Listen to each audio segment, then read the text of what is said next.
Welcome to another episode of the Focus Bee Show. Today I'm here with Virginia Skrobish. Virginia is a consultant and executive coach, a bit like me, and she is also the author of The Archer's Bow. Thank you so much for joining the show, Virginia. Thank you for having me here.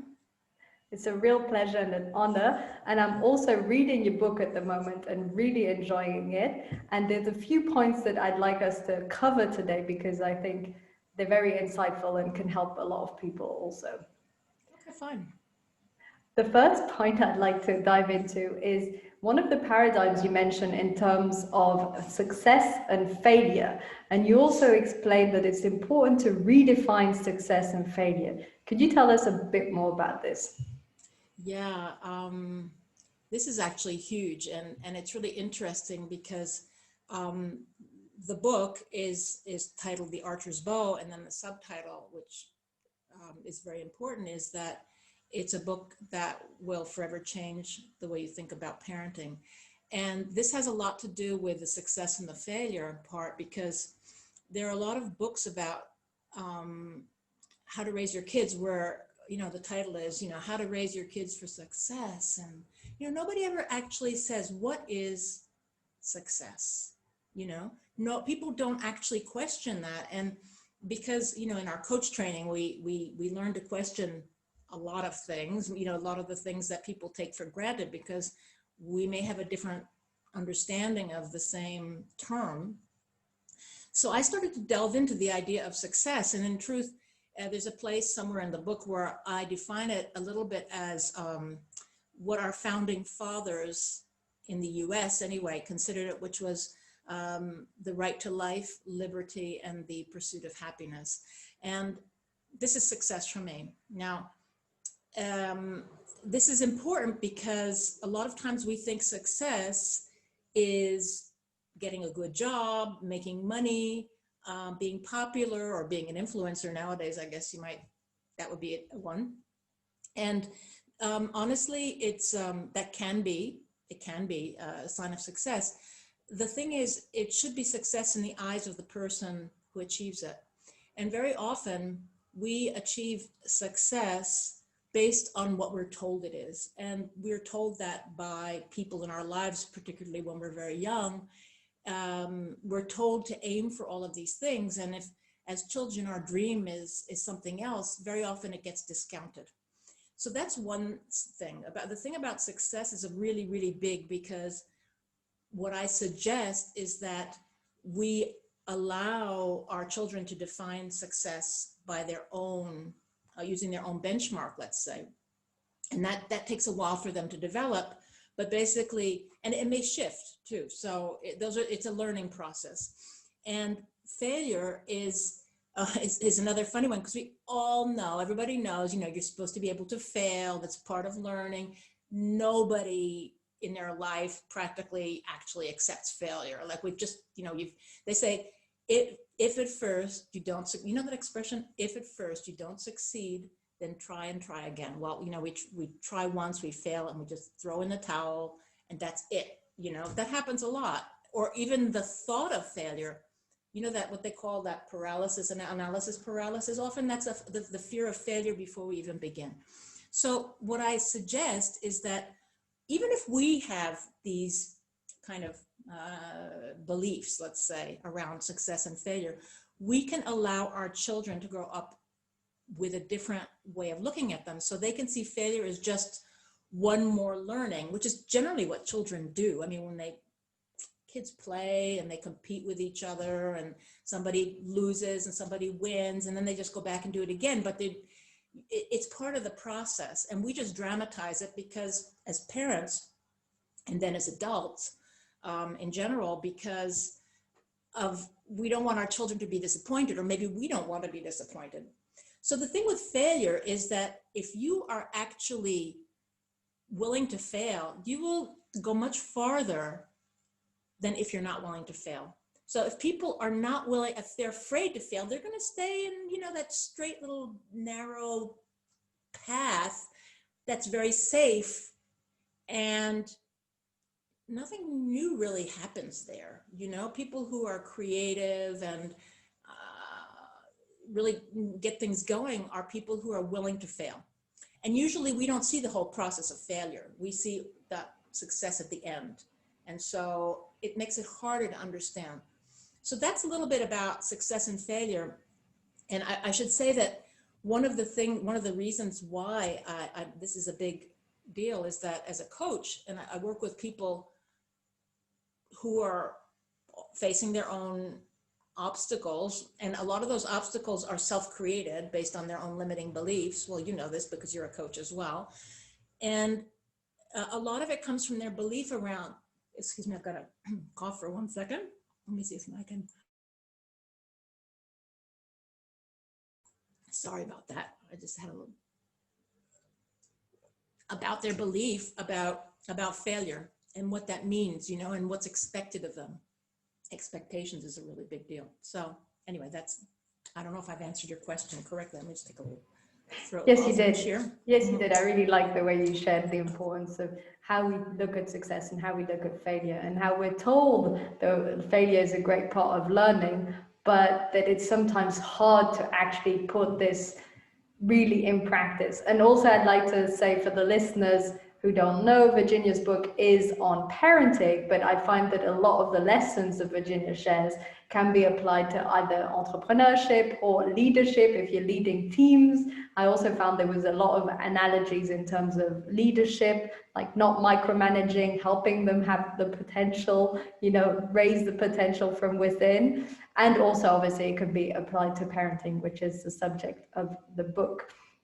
I also find it very interesting that this view on failure, I wonder when is it that we become so upset by failure? Because I remember hearing once that a child learns to walk by falling X amount of times, a lot of times, and that doesn't stop a child from learning to walk. And so I'm wondering what happens to us in our psyche first to suddenly become so resistant to failure that, as you said, even just the fear of it can block us. That's quite, you know, astounding. Yeah, I've given that. I mean, I've given all of these things a lot of thought, and I think one of the things I talk about in the book, and this is a little bit where I'm going to say this comes from, is who we are versus what we do, and the view of ourselves, or the view that we have of ourselves, or that we acquire in childhood, comes very often from the way parents reward us for the good things we do. And when we don't do things well, I mean, when children don't do things well, they say you're bad or whatever they say, but it makes it about, children understand that it's about who they are. Like they're not good. I mean, a child can do something wrong. I mean, get something wrong or break something or do something silly or stupid, as they will. And we as parents can say, no, you can't do that. That's a bad thing to do. And often I would say, you know, I would always add, you know, I love you, but you cannot do this, you know. And so you're instilling the idea of your child, as a child, you're okay. You know, you're good as a person, you're okay. So what happens is that, just kind of fast forward to when we're adults. I mean, what happens is when we associate who we are with what we do, which is that what we've learned, that means that the way we perform, you know, you get good grades, good boy, good girl, you know, you didn't get good grades, what's wrong with you? You know, we associate who we are with our performance. And so that carries over into adulthood. And so who's going to want to try to fail? I mean, you tell me, you know, it's for me, many cases, it's as simple as that, you know. And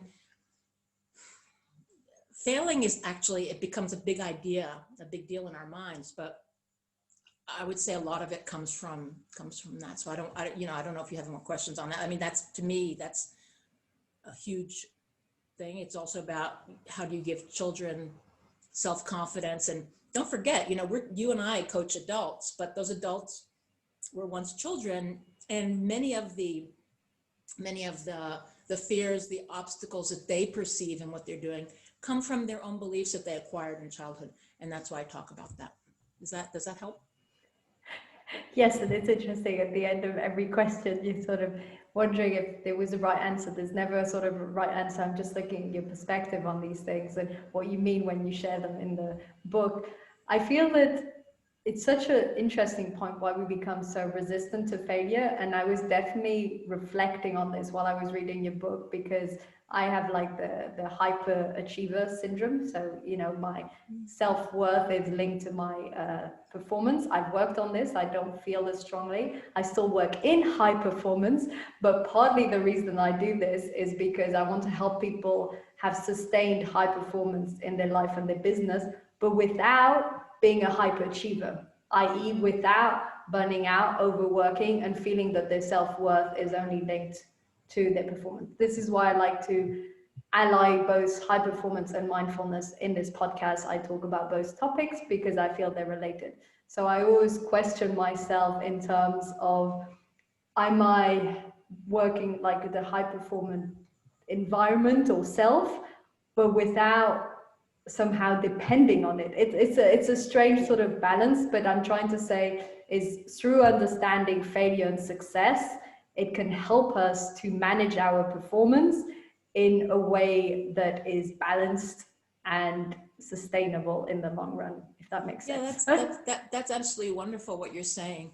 I think I sometimes liken it to, you know, I think I call it's perfectionism. You know, I call it like the wolf in sheep's clothing, because it feels like something we should strive for. Perfection sounds really good. I mean, if doing something well is good, then doing it perfect is even better, right? You know, and it's a little bit, what it does is it takes us down this path of frustration very often, always trying to be better, always trying to be perfect, right?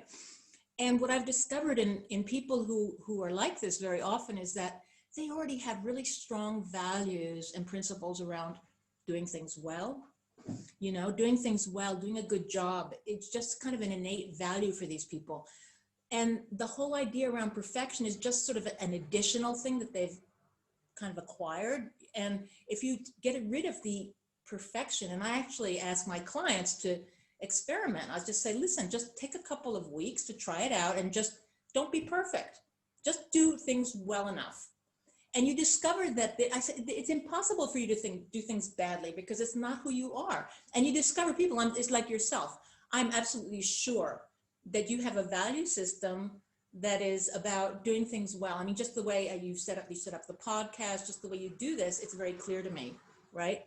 So what you do is you tease out, or you know, you help people realize there's that difference. And it's a little bit also like when you consider people who are swimmers, you know, if you're a professional swimmer, to get that hundredth of a second off your time, you got to work so hard, so hard, so hard. Is that really efficient, you know, for most people in their lives? You know, when you can do a great job without striving, you know, to death. I know it's sad to say it. You know what I'm saying? I totally agree with you, and this is actually generally my philosophy. I do things well enough. I'm actually not a perfectionist, which I'm actually super proud of, because it means I try a lot of things and I either improve as it goes along, like I did with the podcast. I didn't have a webcam, I didn't have a microphone. The first episodes were still good, but just the equipment wasn't as good. And I like experimenting and improving as I go along, because I like to do things well. But what I do feel is that the people I know who are perfectionists, it gets them blocked. And I'm extremely proactive, slightly impatient. I work on the impatience part, but I would hate to be blocked. And this is why I don't have this perfectionistic trait, because it blocks people, and I see it, and I see it in my clients and friends, and that's not my character. I like to do things. So I've worked on doing it well, and I've worked on my impatience, because the impatience can lead to too rash results too quickly, because you want to get it done. So it's almost the opposite. But obviously I had to work on that over a lot of years. That's terrific. Yeah, exactly. I'd And like also to not having the judgment around it, because there's usually a lot of self-judgment around all of that. So that's another whole layer. Yes, that would be a whole other conversation. Yes, the judgment has been there in terms of it's not good enough, because I think when you do aim to do things well, even if you're not perfectionist, it's finding that barrier. When do you self-validate yourself that it is good? and you accept the fact that you're not aiming for perfection, and you accept to settle at something that's good. Because I have the hyperachiever thing. So it's like a hyperachiever in terms of recognition, self-recognition, and wanting all this, I don't know, reward status. I don't know what it is, but I feel the French educational system, if I can mention this here on my podcast, I don't think it helps. Does not help. Because Does not help. I don't know how many other educational systems are like this, but in France, it is all about your grades from the age you're about 6. Absolutely. My parents weren't that big on grades, which is probably why I managed to not be super perfectionist. But the school is, and your friends are, and the teachers are. And I remember I wrote a diary when I was younger. Every single day I'd write, I had this or that exam, I had this or that grade, and that would define my mood. I mean, this is terrible. Yeah.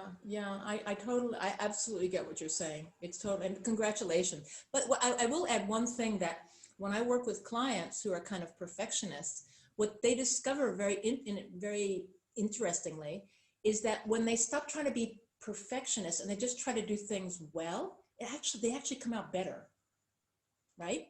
So I'm sure it sounds as though, I mean, without being a super perfectionist yourself, it sounds as though you've been able to experience some of that, and just allowing yourself to learn, and that's cool. Yes, and it's nice because this is actually a nice transition to the other topic I wanted to mention, because I just said the part how my grades influence the way I felt. And this is actually the second topic I wanted us to discuss, which is around the other paradigm, the false paradigm you write about in your book, in terms of we can choose the way we feel. And I feel this is something I only understood when I started my coaching journey and personal development journey, and with authors such as Viktor Frankl. The greatest freedom we have is to choose the way we respond to external events. And until then, it had never crossed my mind that this was a thing or possibility. I'm wondering, why is it that people don't know this? Why is it that this is a universal wisdom, that how we choose to respond to external events or circumstances is our own choice, and we can choose to change that? Why is it that everyone doesn't know this? I would say that in our society as a whole, there's a lot of victimism. I think it's just, and it's sort of easier to be a victim than to have to actually say, I'm responsible for the way I'm going to feel, or something like that. I'll get into, how you can actually change that. I can talk about that in a moment, but it's just, and if you look at, in society, I like to use the example of songs in the top of the chart. Oh, you don't love me anymore. I can't survive. I can't live. It's just, I can't live without you. And, I'm whatever. I won't sing. I'll spare you that. But it's kind of a societal thing. And in our relationships, in partnerships or couples, for example, too, very often we expect the other person to do certain things, and then we feel bad when they don't. And it's really about thinking, why is it the other person's fault? It's not their responsibility. It's not somebody else's responsibility to make us feel good. Although they can, if they're really awful people, they can have a role in that, but that's a little bit different. I think that one of the things that certainly with my own son, one of the things I taught him when he was young was that when he was upset about something, to learn to change that. And this is kind of, for me, the secret is in changing the way we feel is seeing the learning component. Because when you feel bad, and some emotions will always be spontaneous, some things will just make you feel bad, or you do something stupid, or at least when I do something stupid, maybe you don't, but I do. And, I feel bad, when I first do something that, I made a big mistake. And well, I've less so now. I'm sort of getting a little bit past that, but, it happens to us all. And so what I discovered was that first I would, and this is kind of a trick that, I talk about it in the book too, but I would allow myself a little bit of time to feel bad, 10, 15 minutes, say, okay, I'm just going to feel really bad the way I do. And then try to, then sort of slide a door across that and think about, okay, what can I learn from this for the next time? And in the beginning, it was really a clear two-step process, how I'm feeling bad, then really kind of sliding that door across, not letting those other ideas in, and focusing on what I can do differently and how I can learn from that. And then eventually it becomes automatic. And then you don't even have to go to the, I feel really bad place. So the thing about that is that it's the learning component enables us to feel as though we're somehow in control. When things happen to us and we feel like a victim, or we feel bad about, and there are other feelings as well. There are feelings of jealousy, there are feelings of envy, which are, if you actually feel good enough about yourself, you don't need to envy someone else, because you know that you're doing your own thing and they're doing their thing, and you're just different, right? But in the case of feeling bad about something, that feeling bad is kind of, okay, something happened to us, we feel bad. And then the getting the learning out of it means that in a way you're kind of in control. It's no longer being a victim. And that's something that people are not taught to do. I think it would be really great if in schools they would teach this, and then instead of blaming, so-and-so for what they did or how they made me feel, I would have more, it's more mature and more healthy, I would say, approach. I don't know if I've answered that. Yes. There's lots of things we could say about that. Yes, I love that. I would love it to be taught in schools. I often feel there's a whole part and whole aspect around, personal development, emotional intelligence, understanding your emotions. I mean, how great would that be when you're, 8 or 10 or 12, to actually understand why you feel sadness. I was doing this, I think it was in an NLP course or a coaching course, I can't remember. And we went through, the 6 basic emotions. And the teacher mentioned, the trainer, she mentioned that sadness is when you lose something.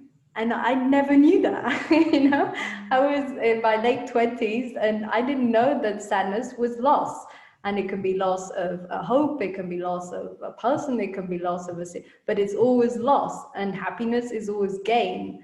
And I said, but how is a sunset making you feel happy? How is that gain? And she said, no, but it's a gain of that moment, it's a gain of that vision, it's a gain.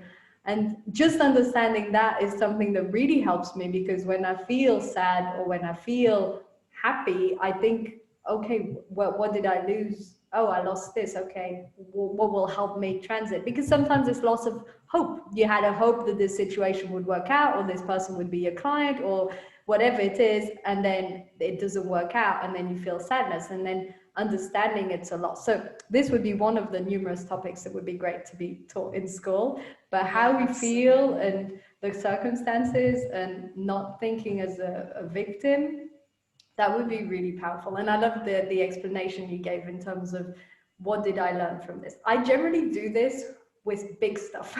So if I feel really upset about something or really irritated, then I look, okay, what did I learn here? But it's true that it can work even for small daily things. Generally, the way I proceed is I pause. If I think to do this, I pause and I breathe and I wait for it to go.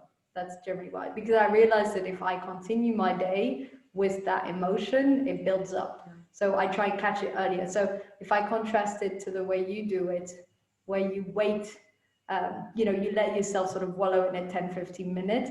I think in my case, I'm too afraid it'll gain momentum. And then it's harder for me to go out. You would set an alarm. 15 minutes to feel annoyed about this. Sometimes I just vent, but yes. But it's good what you're saying as well. And the thing is, basically, it's just not to sort of gloss it over as though it doesn't exist, because it is a feeling and it's important to us. So that's why it's important to give it space. And then later on, you learn you don't really need to give it any space, before you move to the next thing.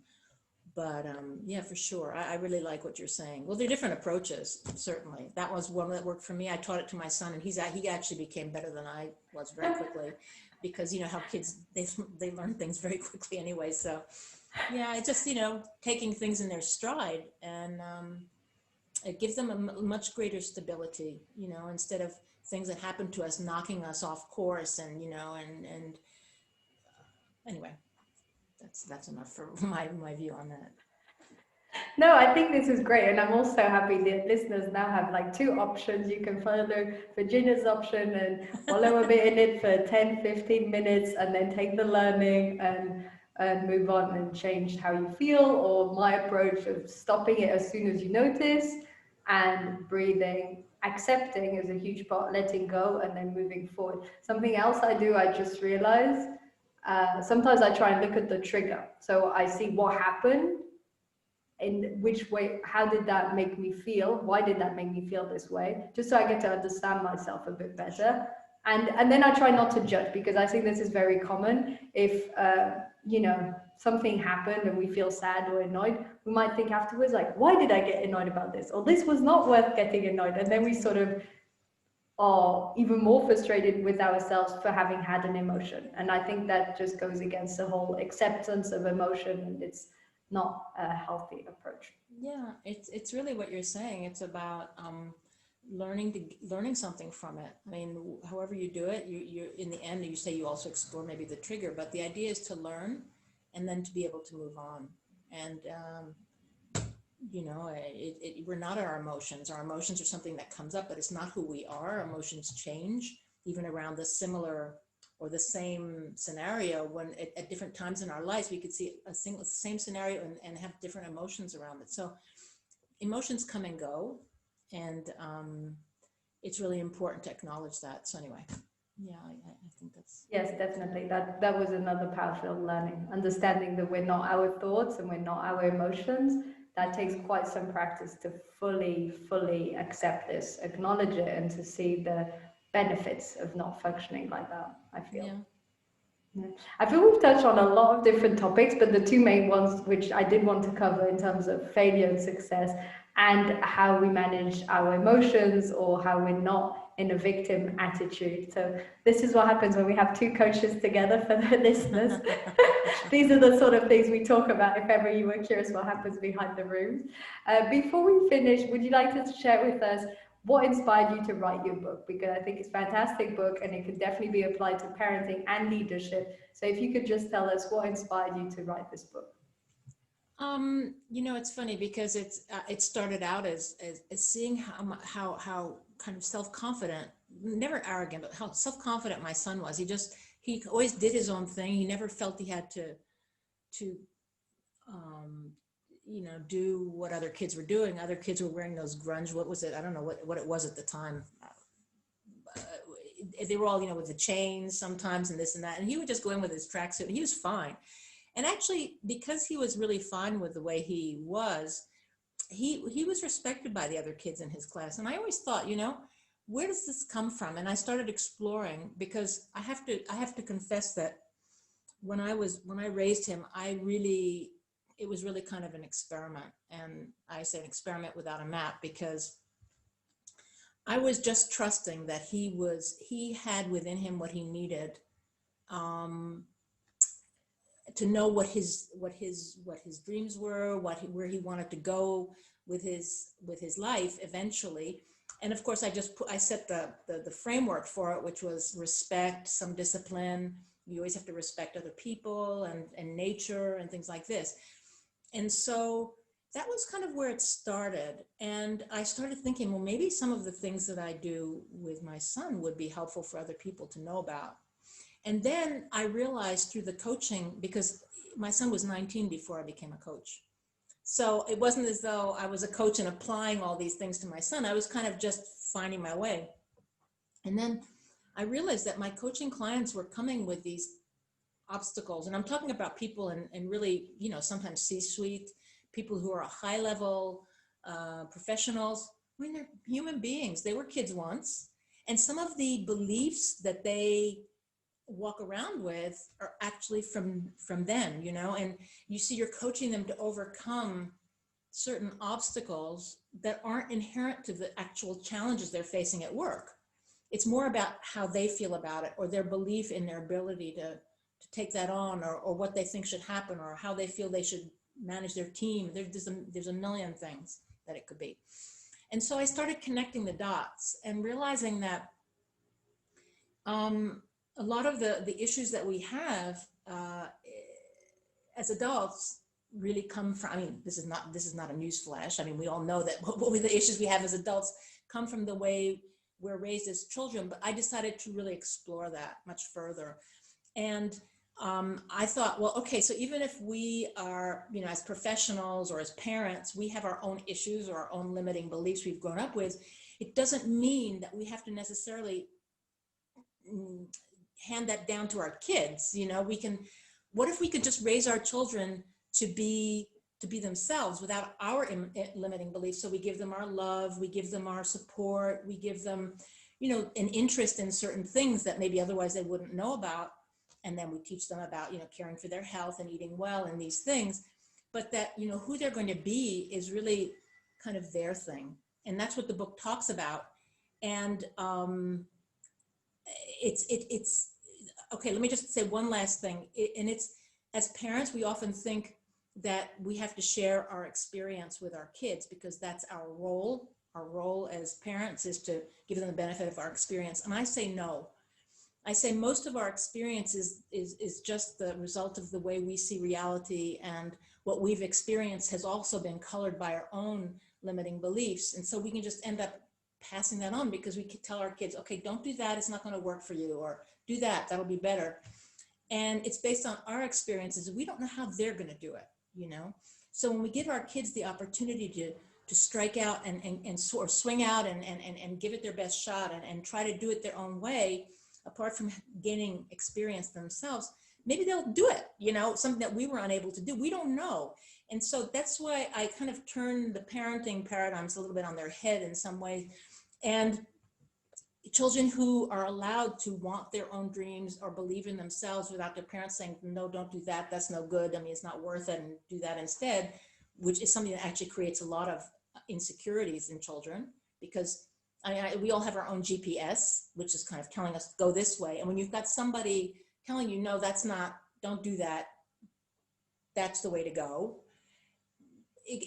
children get confused, and this persists until adulthood. So adults, and maybe I'm coaching somebody who's in their 40s, you know, and they're saying, well, life has no meaning for me. So like, what is it that, you know, I'm supposed to be, what can I do now for the rest of my life that will give it meaning?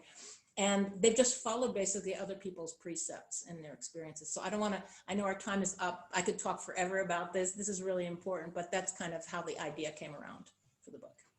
Wonderful. Thank you for sharing this. And everything you just said in terms of us sharing our own experience, I literally feel that it is valid also in friendship, in relationships, in work, because a lot of the times you might have a friend who wants to suddenly change career or wants to do this or has this great idea or project, and it's the same. We put our own limiting beliefs. And one of the things I said to one of my clients at one point was they were going through a big transition. And I said, you know, be very mindful who you share this with, because there are people who won't support the change because they don't see that they could make that change. So I feel that everything you said in terms of sharing our own experience and beliefs is something to be careful with. You can always share to inspire people, but it's important not to place that belief. And I love the fact that you finished on the importance of dreaming and allowing, you know, children to you know, follow their dreams or listen to their dreams at least, but also ourselves, because that was another really interesting point in your book and your sentence, you know, our dreams nurture, or dreaming nurtures our soul, which I thought was really, really beautiful. So I think it's a wonderful place to finish the podcast. Thank you. Thank you very much. I appreciate that. I'll put in the show notes the link to your book, and where else can people find you?